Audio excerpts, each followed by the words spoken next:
ప్రస్తుతము రాష్ట్రంలో పోలీస్ రాజ్యం నడుస్తున్నది. 2022 డిసెంబర్ 9న మెట్రో రైలు కోసం శంకుస్థాపన చేయడం జరిగింది. కేసీఆర్ గారు, కేటీఆర్ గారి సమక్షంలో వేసిన మెట్రో రైలు ఈరోజు ఆగిపోయిన కారణంగా ఈ ప్రాంతానికి మణికొండ, నార్సింగి, బండ్లగూడ ప్రాంతాలకు, శంషాబాద్ ప్రాంతాలకు మెట్రో సర్వీస్ కావాలని చెప్పి ఒక ఉద్దేశంతో మేము అక్కడ ధర్నా చేసింది లేదు, ప్రొటెస్ట్ చేసింది లేదు, ఏ ఇల్లీగల్ యాక్టివిటీ చేసింది లేదు. కేవలం కేసీఆర్ గారి బొమ్మకు మేము పాల అభిషేకం చేద్దామని ప్రయత్నం చేస్తే అది కూడా నేరం కింద పరిగణించి ఈరోజు కార్తిక్ రెడ్డి గారిని, ఇతర నాయకుల్ని అరెస్ట్ చేయడం జరిగింది.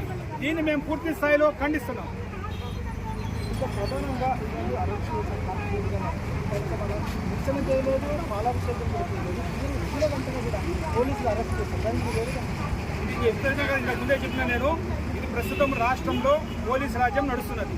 వాళ్ళే చెప్పినారు, గతంలో ఎలక్షన్ల ముందు ఇదే సీఎం గారు పిసిసి ప్రెసిడెంట్గా ఉన్నప్పుడు ప్రజలు ప్రశ్నించే గొంతు రావాలన్నారు. ఈ రోజు ప్రజా సమస్యలు ఏమీ ఎవరి అనట్లే, ప్రజా సమస్యల గురించి ప్రస్తావిస్తేనే తీసుకొచ్చి రోబలేస్తున్నారు. అంటే ఏడుంది ప్రజాప్రభుత్వం? ఎక్కడున్నది ప్రజాప్రభుత్వం? ఇదే నా ప్రజాపాలన అంటే? అరెస్టేనా కేవలం ప్రైవేట్ వ్యక్తులకి అది కట్టబెట్టాలని కూడా రాష్ట్ర ప్రభుత్వం. ఇప్పుడున్న పరిస్థితుల్లో యాక్చువల్గా ఏంటంటే, ఏదైతే ఎల్ఎన్టీ సంస్థ వెనకకి వెళ్ళిపోయిందో, రాష్ట్రంలో ఒక పక్క ఇన్వెస్ట్మెంట్లు కావాలని చెప్పి అడుగుతున్నారో, ఇదే ఎల్ఎన్టీ అన్నది ఏంటంటే ప్రపంచవ్యాప్తంగా పనిచేస్తున్నది. ఎల్ఎన్టీ మన కేవలం ఒక దేశంలో ఉన్నదే కాదు, ప్రపంచవ్యాప్తంగా పనిచేస్తున్నది.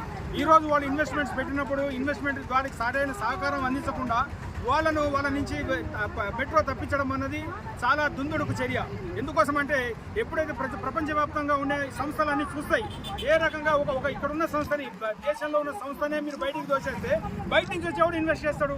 ఇన్వెస్ట్మెంట్స్ ఎట్లా ఎక్స్పెక్ట్ చేస్తున్నారు?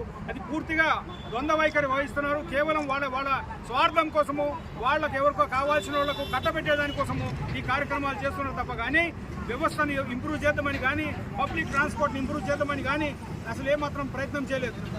ఈ ప్రస్తుతం ఏదైతే మైండ్ స్పేస్ దగ్గర నుంచి శంషాబాద్ ఎయిర్పోర్ట్కి రవాణా సౌకర్యం కల్పించాలని అనుకున్నారో, దానికి డిపిఆర్ అయిపోయింది, సాయిల్ టెస్టింగ్ అయిపోయింది, కాంట్రాక్టింగ్ ఫైనలైజ్ అయిపోయింది. అన్ని స్టేజ్లో 6,000 కోట్లతోటి 2026కి ఈ రూట్ కంప్లీట్ అయ్యే పరిస్థితి ఉండే. అట్లాంటిది ఈ రూట్ని తీసుకుపోయి, రూట్ని తీసేసి ఇక్కడ ఎవరికి లేకుండా చేసి, స్థానికులు ఎవరు అంటే వీళ్ళెవరు మనుషులు కారా? ఇక్కడ ఉన్న వాళ్ళు ఎవరు మనుషులు కారా? మైండ్ స్పేస్ నుంచి ఎవడు ఎక్కుతాడో అని నిన్న ప్రశ్నిస్తున్నారు. మైండ్ స్పేస్ ఇప్పుడు యాక్చువల్గా ఏంటంటే, ఈ కనెక్టివిటీ కేవలం ఒక ఎయిర్పోర్ట్ పోవడానికే కాదు, ఈ చుట్టుపక్కల ప్రాంతాలందరికీ ఉపయోగపడే ఒక వ్యవస్థ. ఇట్లాంటి వ్యవస్థని మనం ఒక హాస్పిటల్ రన్ చేయలేకపోతున్నాము, ఒక స్కూల్ రన్ చేయలేకపోతున్నాము. ప్రజా రవాణా వ్యవస్థ నేను మెయింటైన్ చేస్తాను, ఆర్టీసీని మెయింటైన్ చేయడం చేతనైతలేదు, మరి దీన్ని మెయింటైన్ చేస్తామంటారు. ఎంతవరకు సబబు ఇది? సో ఇవంతా ఏంటంటే ద్వంద్వ వైఖరి, వాళ్ళ స్వార్థం కోసం.